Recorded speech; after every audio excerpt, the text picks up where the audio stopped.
ponto que está muito linkado ao feedback, aí a dar feedback, saber dar bons feedbacks, que é a liderança, né? Que é ser um líder ágil, ser um líder servidor, ter uma boa e desenvolver uma boa liderança. Por que feedback e liderança são duas coisas que estão aí atreladas?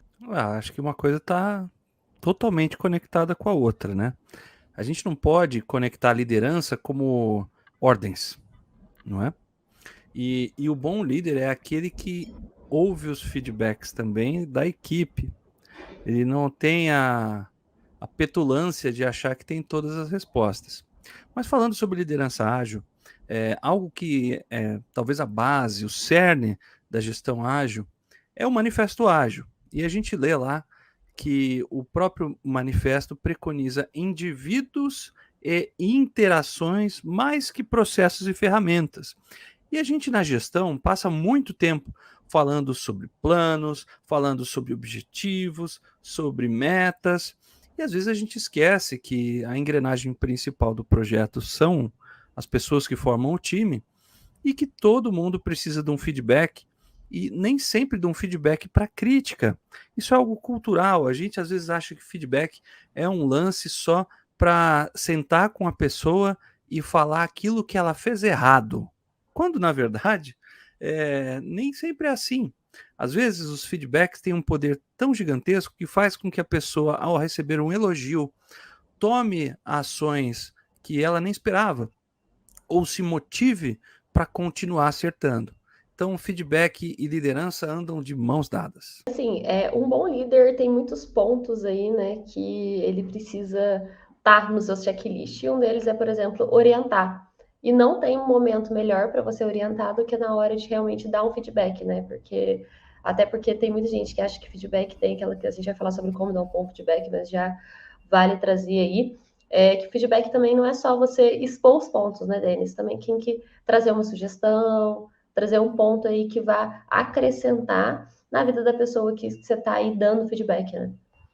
Feedback é assim, às vezes as pessoas usam isso. Eu nunca tive feedback, eu não sei como está minha carreira, né? Às vezes as empresas têm isso de modo muito bem estruturado. Algumas empresas a que eu passei mesmo como executivo acabam, de certo modo, atrelando o feedback à sua remuneração variável. Às vezes isso é um pouco arriscado, às vezes isso é acertado, depende muito, depende da cultura e do processo. Mas o feedback vai ajudar você a construir algo. Imagina que você tem um time e você nunca deu feedback para ele. Ele nunca vai aprender. Se ele cometeu erros e ele for repreendido, a natureza do ser humano é nunca mais querer fazer aquilo. A gente já viu em N pesquisas do LinkedIn, outros sites de emprego, que as pessoas acabam mudando de emprego mais por conta do gestor e do líder do que até pelas condições salariais, benefícios ou perspectiva de carreira. E isso tem muito a ver com a forma como a gente lida com o nosso time. Tem aquelas pessoas, e assim, não são só os líderes, membros de time que acham que estão dando feedback e o fazem de uma maneira extremamente desprezível, que é quando eles falam na frente de um time todo: olha, você faz tal coisa, você fez tal erro, você pisou na bola sim. Isso não é feedback, isso é humilhação pública. E isso, além de não construir nada, faz com que a pessoa acabe tendo uma imagem super negativa daquilo. E à medida que o ambiente é carregado de energia negativa, de percepções ruins, você não está construindo, você está destruindo uma relação de confiança. Tem um livro que eu gosto bastante do filho do Stephen Covey, o Velocidade da Confiança. Ele faz um paralelo com a vida empresarial como se a gente estivesse jogando uma pedra numa lagoa. E esse paralelo que ele faz são as ondulações, né? E a cada ondulação é uma forma da gente ir ganhando confiança. Quando a gente faz um feedback super negativo, expondo a pessoa dessa maneira, é como se a gente estivesse jogando assim a pessoa na água, ou uma pedra gigante, porque a gente acabou com aquela relação de confiança. Isso não é feedback. Isso não é um feedback positivo. Isso é um comentário destrutivo. Então, tem que tomar cuidado quando a gente é líder ou não líder, ou mesmo membro do time, e está ofendendo ao invés de estar ajudando. Sobre questão de momento para poder pedir feedback, momento para poder dar um feedback.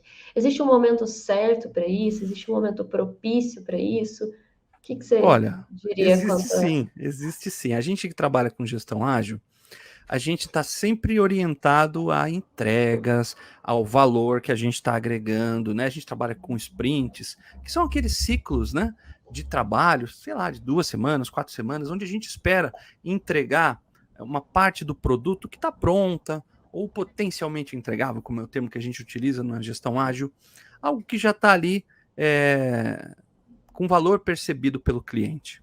Normalmente, a gente avalia a performance depois do que a gente fez. É claro que todo dia a gente vai ter uma percepção na reunião diária que a gente faz no Scrum, como estão as coisas, mas não como estão as pessoas. E assim, eu normalmente prefiro rodar os feedbacks individuais depois dessas entregas, ou depois da conclusão de um período, talvez do primeiro quarter, ali, o primeiro trimestre, segundo, ou faz isso semestral. Eu trabalhei numa consultoria onde a gente fazia um feedback anual. Meu time até foi responsável por desenvolver o sistema desse feedback, né? E assim, tomar só um pouco de cuidado, porque eu acabei vendo um vício que foi feito. Essa empresa, ela atrelava os bônus dos executivos aos feedbacks deles e dos membros do time.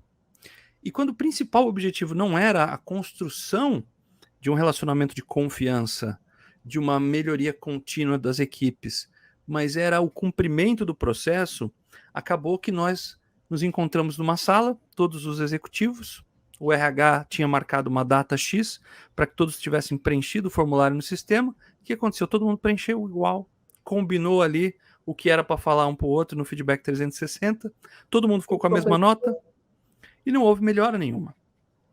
Foi um cumprimento de etapa burocrática. E o feedback, na boa, gente, é você sentar com uma pessoa e ajudá-la. Tomem cuidado com isso, especialmente você que trabalha em empresas que já têm isso mais consolidado. Não façam pelo processo, façam pelo resultado das pessoas.